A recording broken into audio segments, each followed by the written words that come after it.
Under this golden dome lies an uncooked, unrisen, unbaconed souffle, waiting patiently for the oven. It's going to fit my time schedule, not vice versa. See how to be the big boss of the big cheese souffle. Today, on the French Chef.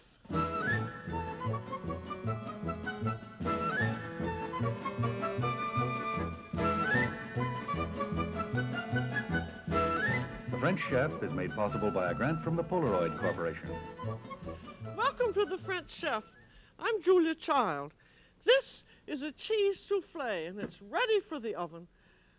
But if I'm not ready for the oven, I can just take my own good time about it, because I can let it sit around for an hour or two before baking it, and then when I'm ready to bake, I pin on its little aluminum collar, because it's going to puff way up, and it'll be ready in 40 minutes. So it's very easy to fit it into my menu, because I know I can wait 40 minutes before I want to serve it.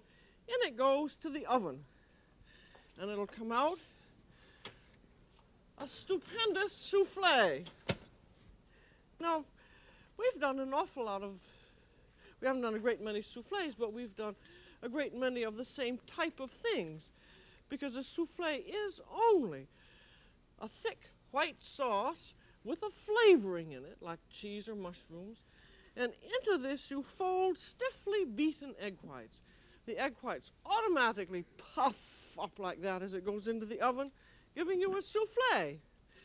And we've done these things separately in other shows, and we're just going to put them together differently, and that turns into a souffle. So the first thing we have to do is dishes to bake the souffle in. This one is a no-no. It's because it's too wide, and the souffle has to push like that, and it just doesn't rise the way it should. It'll rise to some extent, but it's not really the good kind of a dish. This one is good because it is high up and down and rather narrow. This one works very nicely, but I'm going to use this one, which is the French Charlotte mold with little ears. 8 cups, 4.5 inches high, heavily buttered on the inside. I buttered that a little bit too much. And roll a little bit of cheese around in it, because that's going to give the souffle a nice crusty exterior. Get that done first, and preheat the oven to 375 degrees, and then you're ready to start in, and we're going to make a thick white sauce, which is made out of butter and flour and milk. Our old friend, the bechamel. I'm going to make 1.5 cups of it, and I want about 3.5 tablespoons of butter. And if you're going to make a great souffle, don't use any substitutes, because butter is better. And we want to have 4.5 tablespoons of flour. And here's the rule when anyone says a thick white sauce. The rule for it is, for every 1 cup of liquid you have 3 tablespoons of flour. And we're going to have 1.5 cups of liquid, so we want 4.5 tablespoons of flour. Be sure to measure it by putting the spoon in and sweeping off the excess. It's the flour that determines the thickness of the sauce, and you just have enough butter in so that you can blend them together into a roux, R-O-U-X, roux. And that just means butter and flour cooked together, which is the basis for all of the great white sauces of France. That includes bechamel, which is always made with milk, and velouté, which is made with stock. It's really the same sauce, it's just a slightly different flavor because, say, fish stock or chicken stock would give it special flavor. And you want to cook the roux until it foams and froths for 2 minutes and just stays a nice yellow. And then off the heat and let it stop foaming. And then you have your hot liquid, and this is 1 1/2 cups of hot milk. And you wait till that stops foaming, stir it up a little bit, and then in it all goes at once. And then beat it up vigorously with your wire whip, reaching all over the pan so that you blend the flour and the roux and the liquid together, and then it goes on to heat. As you see, it's already thickened up because the milk was good and hot, and it's beginning to bubble and boil, and you let it boil for just about a minute. And the reason you cook the flour and butter first is so that the flour will cook and you won't have a floury tasting sauce. And you look at now, see how very thick that is. And that's just what you want, thick white sauce. And I'm going to take it off the heat because it's cooked enough. Now, I think other rules is when you're making a white sauce, of course you don't want it to be lumpy. And the reason you have your hot milk is after you have cooked your flour and butter together, supposing you dumped a lot of ice cold milk into it. That would congeal the butter and form little lumps. You'd have a lumpy sauce. But by having heated up the milk and pouring it in all at once and vigorously beating it, you can't go wrong. There's not a lump in there at all. I can even see that without my glasses on. So this is, again, just remember this, and you won't have to have a recipe. When someone says, give me 1 cup of thick white sauce, just remember that just means 3 tablespoons of flour and 1 cup of milk, and enough butter to make my roux, which is usually a little bit. If it says 3 tablespoons of flour, it's about 2.5 tablespoons of butter. And now, if you're making a souffle or any other kind of a white sauce ahead of time, this is what you do. You've got the sauce all made. Take your spatula and clean off the sides of the pan. And then you want to float something on top of the sauce, otherwise it will crust over. You can either float on a bit of cream or milk or stock or a little bit of melted butter. And just put it on top of the sauce and then smooth it out with the back of the spoon, and this prevents the sauce from crusting over. And you can keep the sauce hot. Just stick it put the pan in a pan of hot water. And even if you'd like, you could put a piece of plastic wrap on top of the sauce. But the main thing is you just don't want it to crust, because if the top has a scum on it, and then you want to beat it up again, the scum will be lumpy. And people will say, well, that nutty old person doesn't even know how to make a white sauce. So that those are just some of the little tricks, or I should say little essentials, which is all part of cooking. Now we have the basic base of the souffle base, which is the white sauce, and we now have to have egg yolks in the sauce. We have 1.5 cups of sauce, and we want 6 egg yolks. And you break the whites into a little tiny interim bowl, and then in the yolk goes into the hot sauce. If you had made this ahead, you would want to reheat it again so it was warm. There's 1 egg, and the white goes into a very clean, dry beating bowl. And as always, I think it's a good idea to have an interim bowl in case you muss up the white with a bit of yolk. Because if you do, then you can't use the egg whites for beating. And there's that's beaten into the sauce. There's your egg white. We want 6 egg yolks, so here are the 4 other egg yolks.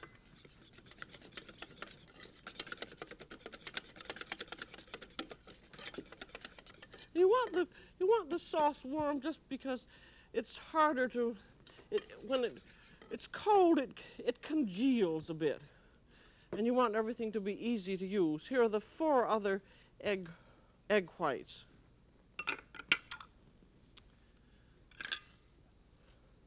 You see that is now the egg whites have liquefied it quite a bit, and that's why you want it to be good and thick to begin with.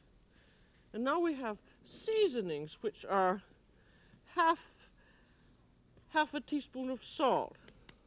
It's useful to measure it in the crook of your palm, or whatever you call that little place there.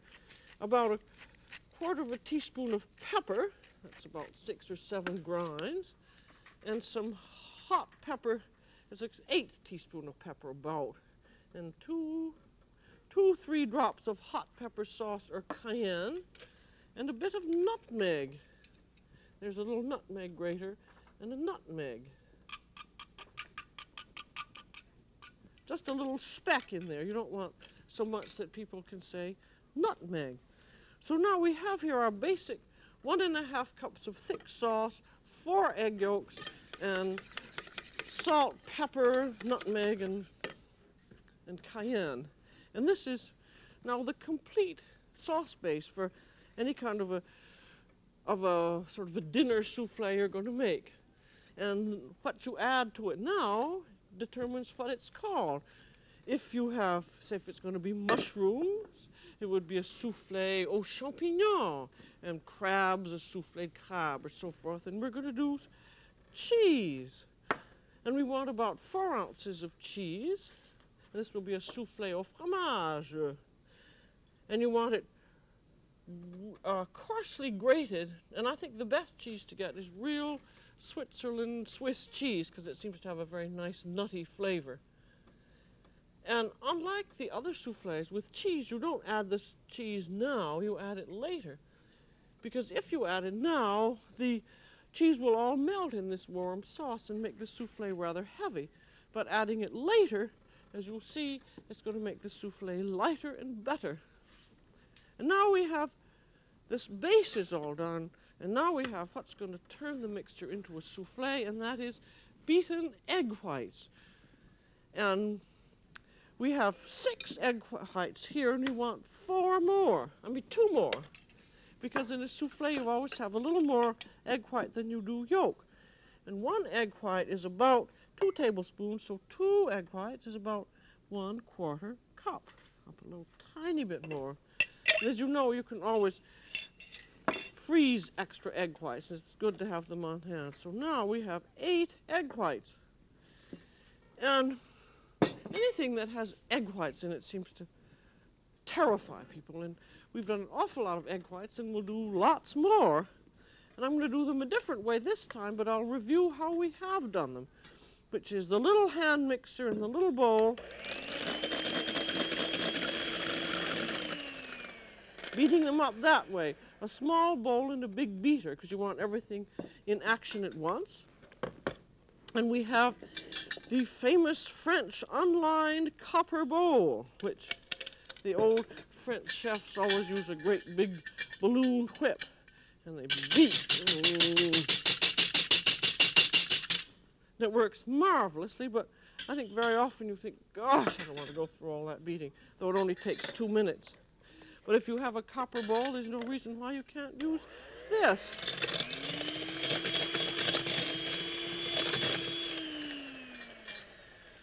Copper bowls are very pretty, I must say, but I don't think they're at all necessary, though for some reason they do a very good job, and nobody knows exactly why. Some people say it's static electricity, and heaven knows what. Anyway, I'm going to do these entirely automated in an electric mixer. And the rules, whether you're going to do them by hand or in a bowl, copper bowl, or here, are always the same. As one, make sure that you have a very clean, dry bowl, and that there are no egg yolks specks of egg yolks in the whites. And be sure that the whites are at room temperature. It's amazing the difference between sort of room temperature egg whites and cold ones. If they're cold, put the bowl in hot water and stir it around, because they just don't mount as high if they're chilled. And then start out with nothing in them. This is no matter how you're going to beat your egg whites, until they foam.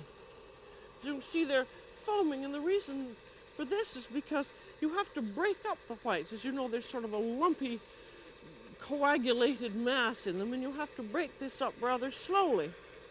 Then after they've begun to foam, you want to add cream of tartar, a good little over 1/4 teaspoon.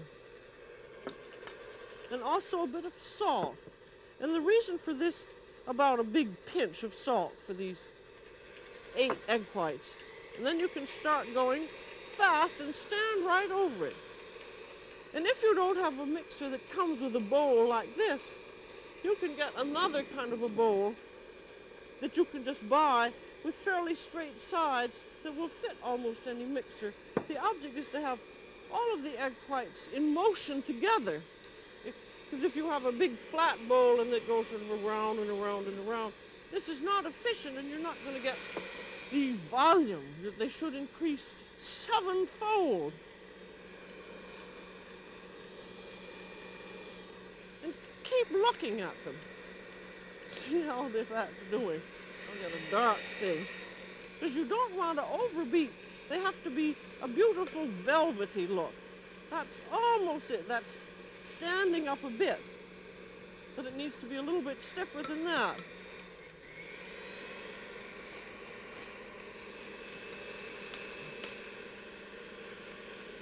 I should say that was almost it.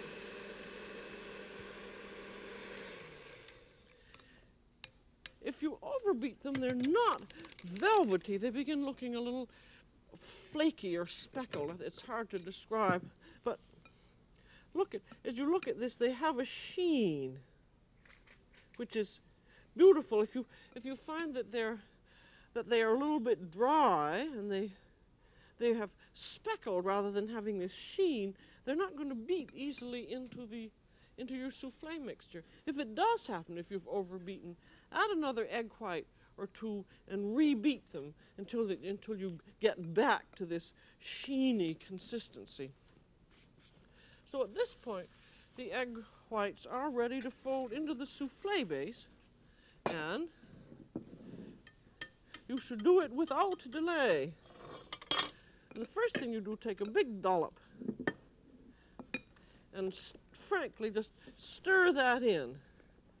And this is to lighten the souffle base and make the base almost as light in texture as the egg whites are. And then, because we have a large mass, I'm going to turn the souffle base into the side of the egg white bowl so that we'll have a little more room.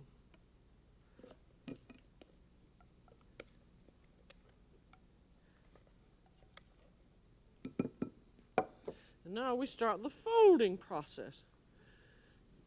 You take your rubber spatula and you go plunk right down in the middle, and you're bringing over a little bit of your beautiful yellow sauce over onto the top of the egg whites. And at the same time, you begin adding in a bit of the cheese, a big handful. We have about a cup, fairly well pressed down, of this coarsely grated Swiss cheese. And see, by adding the cheese at this time, the cheese isn't melting, and it'll melt slowly as the souffle cooks. And we're going to save about 2 tablespoons of cheese to go on the top of the souffle later on. But notice again that movement. Plunk to the side, up and out, bringing a bit of the base up over the egg whites. Now I'll give you those proportions again. 1½ cups of thick white sauce, 6 egg yolks, 8 egg whites, and 1 cup of cheese. So that's a very simple mixture. And here's the last of the cheese. I'm saving out just about 2 tablespoons there. And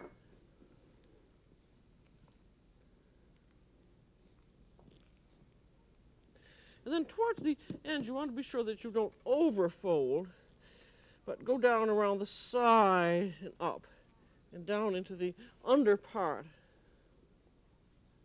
And it's better to underfold than overfold, but the whole object of folding, and this applies to no matter what you're doing, like our chocolate mousse and other things, is not to deflate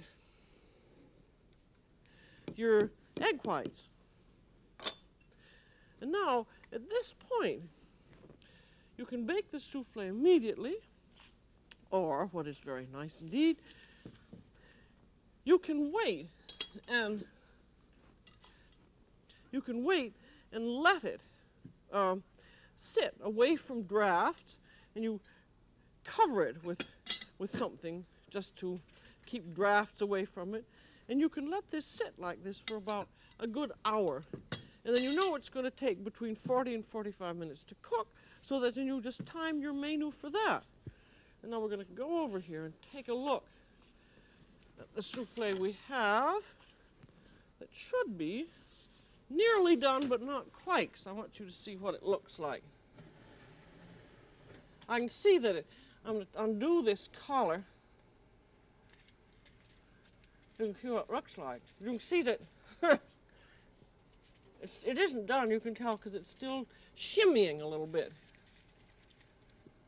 And it's amazing what things that you can do to a souffle that you can go and look at it. And if you found that you hadn't put the collar on and the souffle had risen up too much and was beginning to spill over the sides, you can still rush to it and put the collar around, and even if some of the souffle is spilled in the oven, you can at least save the rest of it. So you're practically never at a loss to be able to do something. I think it's wise, even if the mold is only, say, 3/4 or 2/3 full, I think it's wise to put the collar on, because particularly in a cheese souffle, it really does puff up a lot. And if it puffs up before it's set, then the souffle can just start spilling over, and the whole thing spills right over into the oven. But you can save it by just putting something right around. So I think all of those things are useful to know. I am now going to put a little bit of cheese on the top of this. That's what I saved that other cheese for. That's just that. Those are those extra 2 tablespoons of cheese. It just gives it a rather nice little crusty look at the end. And that needs about 3 or 4 minutes more. And then I think this is the good thing about the souffle. Now this is sat. Nothing has happened to it. Of course, it hasn't sat very long, and you have this lovely mixture. I must get a better spoon to show you. I mean, just how lovely it is. Nothing has happened to it at all of that yellowy, whitey, ivory cheese souffle mixture. And in it goes to our mold. This is an 8-cup mold, buttered and with cheese around the inside, just to make a crustiness. You can see actually that everything got folded very nicely in. And then you can make a little mark around the side. Sometimes that helps give you a little color of a puff. And now, see, this is really almost filled. And so if you didn't put a color on, you'd be in trouble. And this is aluminum foil with little ear holes, and it's buttered. And then around it goes, and then pin it. And the reason it's buttered is so that after the souffle is cooked, you just take the pins off and it doesn't stick. I'll have to turn this around here. I've pinned it down at the bottom too. And now, even now, I don't have to put this souffle in the oven, but I am going to. And here's a very good idea, particularly if you've let the souffle wait. Put it over high heat for just about 30 seconds or so. And this is particularly if you've let the souffle sit. Just put it on the high heat. This will begin to give it a start so that it's ready to go. And this goes into a 375-degree oven. I already have another souffle in there. And that goes in the lower middle, and it goes in the lower middle, and it bakes for about 40 to 45 minutes. But set your timer for 35 minutes. And then take a look at it, and that's the time that you look at your souffle. I think it's better not to look at it for at least 25 minutes. If you have a light in the oven, you can see And now we're going to see how this other one is. And I hope it's ready. There.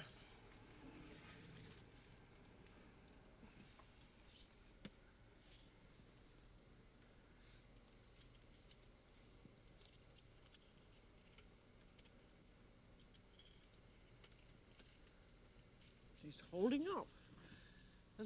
Another thing, it's a good thing to take a skewer or something and push down in. This is before you've taken off the collar. And that's come out perfectly clean. You don't want at this point for the souffle to fall over itself. I mean, spill out over the mold, and if it hasn't,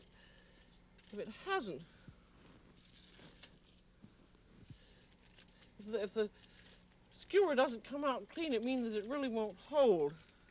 Now it's sticking just a little tiny bit over there.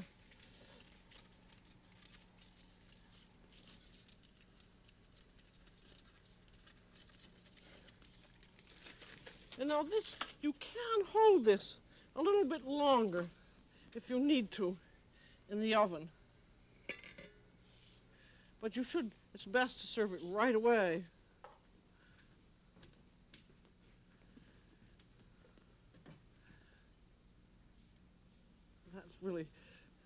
They're really, I think, very dramatic. Now when you serve it, you take your spoon and 2 spoons and just go plunk into the middle, separating the top of it. Because if you went thumb, the whole thing would collapse. And then do a very gentle serving, because you want to keep it up as long as it'll stay. And a souffle this size will serve maybe 4, 6 to 8 people, depending on appetites and so forth.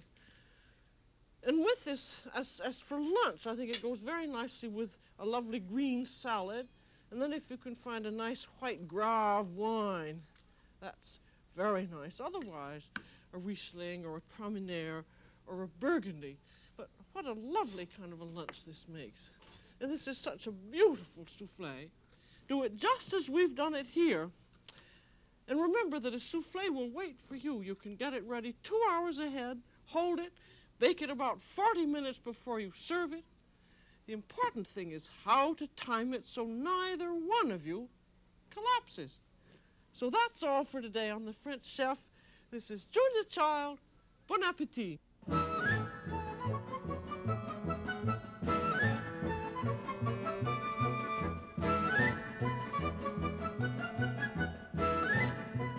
This program was made possible by a grant from Polaroid Corporation.